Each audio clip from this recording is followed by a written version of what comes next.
Tommy Craig. I work for Coleman Advocates. We're out here today trying to save Malcom X Academy from co-location by KIPP Academy.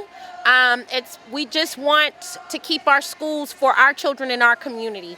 It's been a lot of bad stuff said about Malcom X Academy. It's a good school and the teachers care and the kids do well there. So we want to keep that school in our community, and we're out here today to show support and make sure that people know that we don't want KIPP to come and take space out of MXA. What is this co-location? When co-location happens, that's when they give space to a charter school, and they come into your school, and eventually it leads to your school dying because they start offering the families within the other programs placement, and then your school dies. And we can't have that. We can't have that. This school is generationally important to our community. We love Malcom X, we love the teachers, and we don't want our kids displaced. So we are saying no to KIPP.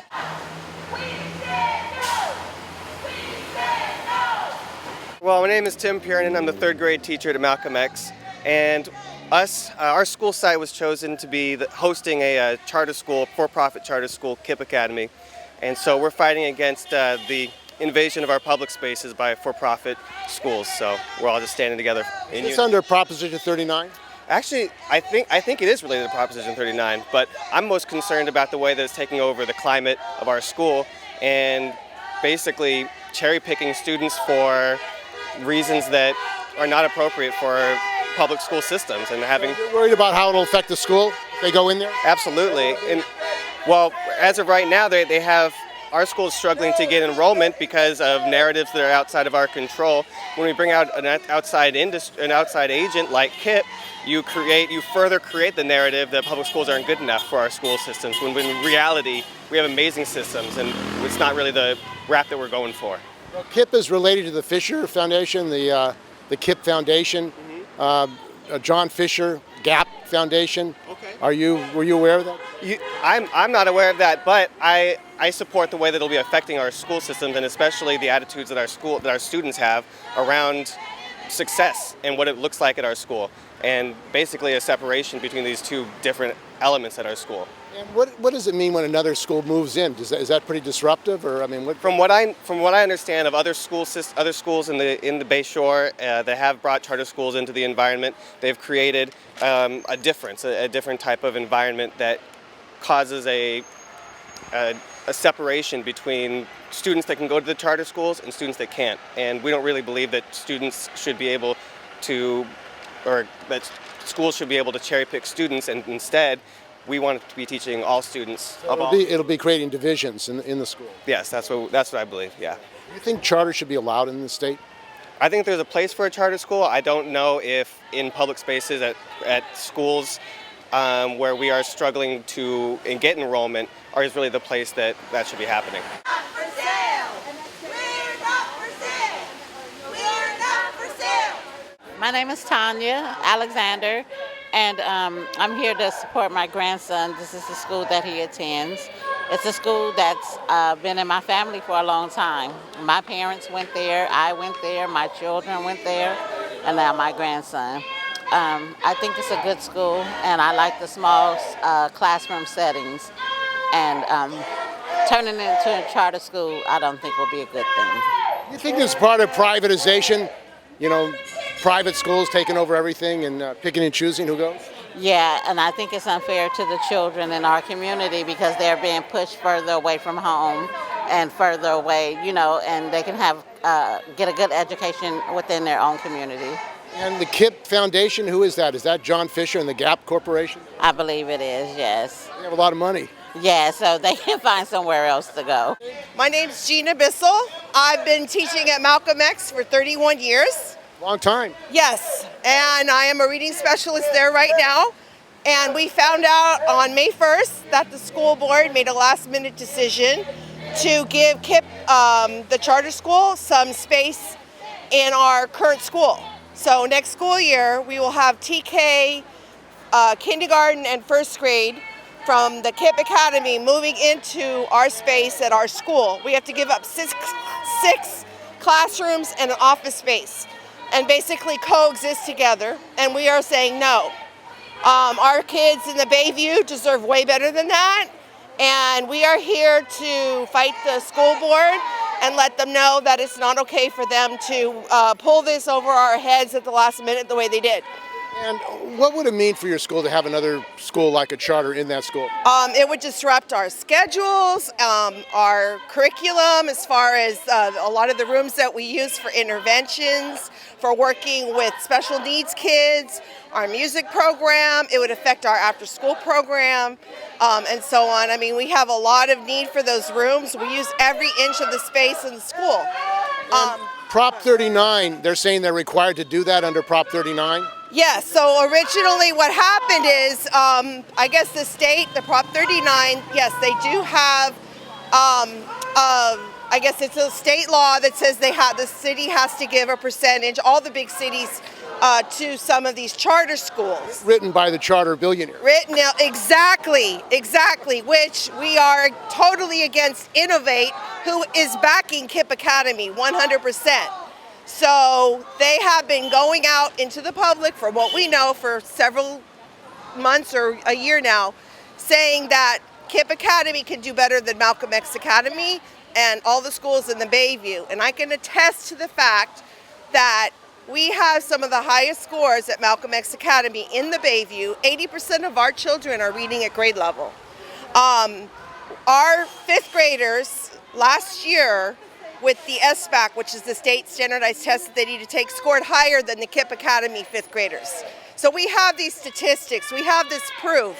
Why is the school board doing this? Because they had to make from what I understand, they had to make a last minute decision. And so they considered we have a small school of about 100 kids. So without any notice, it was just a decision that was made to make a deadline of, I believe, May 1st. I'm not 100% sure, but I think that was the reason, is that they had to meet a deadline. And the charters are siphoning off of more and more money from public schools. Yes. I mean, and they say they don't have enough money for teachers, for pay. I mean, are you fearful about the destruction of public education? Myself, so my concern is that, like at Malcom X, we're gonna, if they are able to move in, we're going to have a TK, a K, and a 1 from KIPP Academy.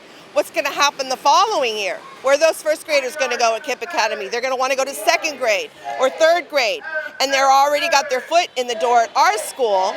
We have low numbers.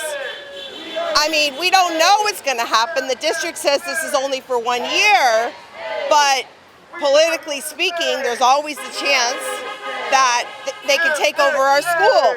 And, people like us, we have numerous teachers that have been teaching at Malcom X for 10, 12, 15 years. And they don't want to leave, but if we're going to have to coexist with another charter school, then we just don't want to deal with it. We will leave. And that's not something we want to do. We want to stay, and we want to stay in the community and serve our students. Do you think this has something to do with racism, that they're putting it up there? I don't know if I would say it's racism. Gentrification? Yes, gentrification has a lot to do with the fact that at Malcom X 30 years ago when I was there, we had 450 kids.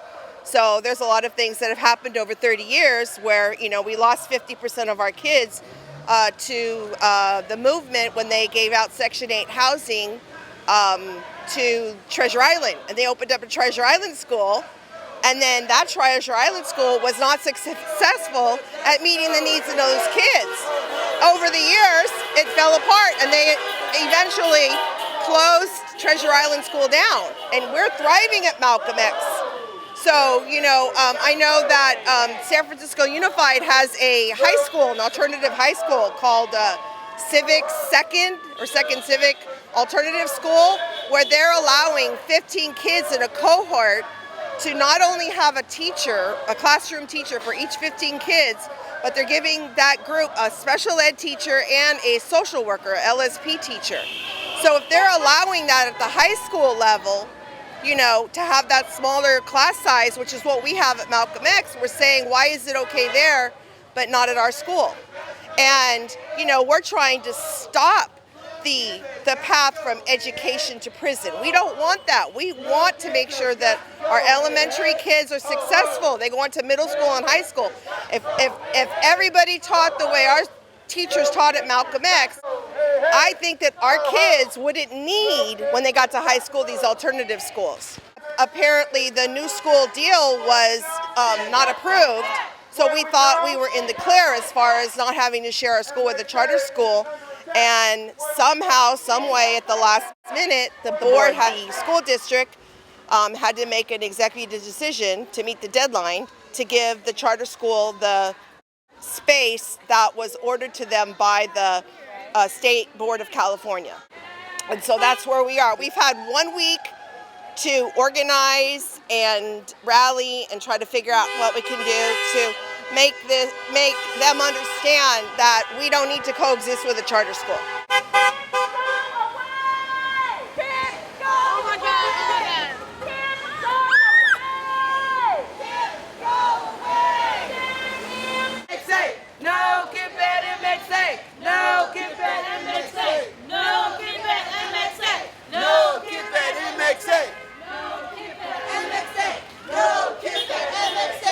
Hi, I'm Rahima Abdelhamid. I'm the literacy coach at Malcom X, and I've been there for 10 years. And what's going on there? Right now, well, public education is in a huge fight with charter schools and money, and so they're trying to co-locate our school and have another school come in, a KIPP come in, which KIPP is a school that can cherry pick kids. It decides which kids can stay and which kids can go, and will be fighting for space in our building. So we're trying to fight for that, and we're working so hard with our students and our families.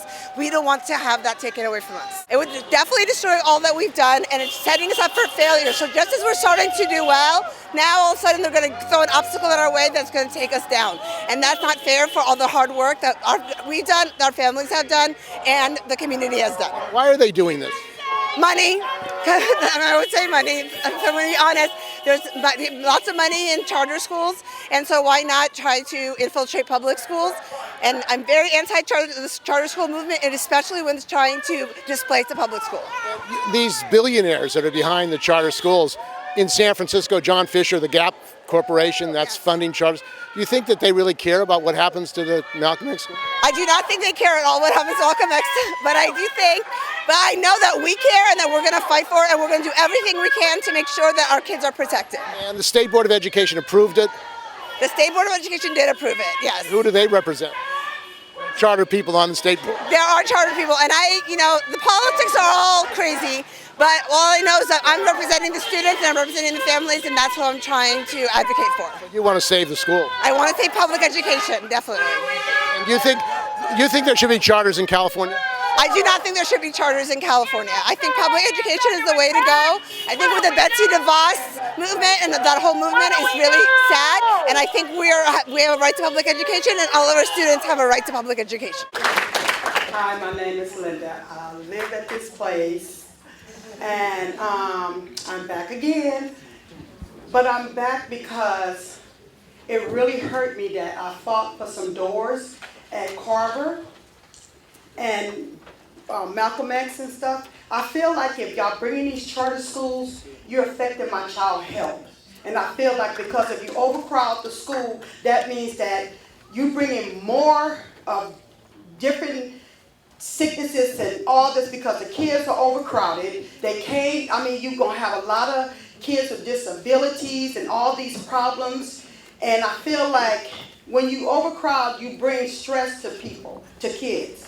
And I feel like what you bring in other schools in from Southern, and I feel like, you know what, let's not even go there. I feel like when we was down at the bottom, I'm 55 years old. When I was little and I was raised over there, I went to Hunter's Point School, Pelton and everything. You couldn't get somebody in the Bayview Hunter's Point to go to these schools, okay? Now it seems like y'all put these buildings over here, hello, and y'all build it up, and now y'all feel like y'all want to throw all this other priority in these from other schools and all these charter schools and all this and all that.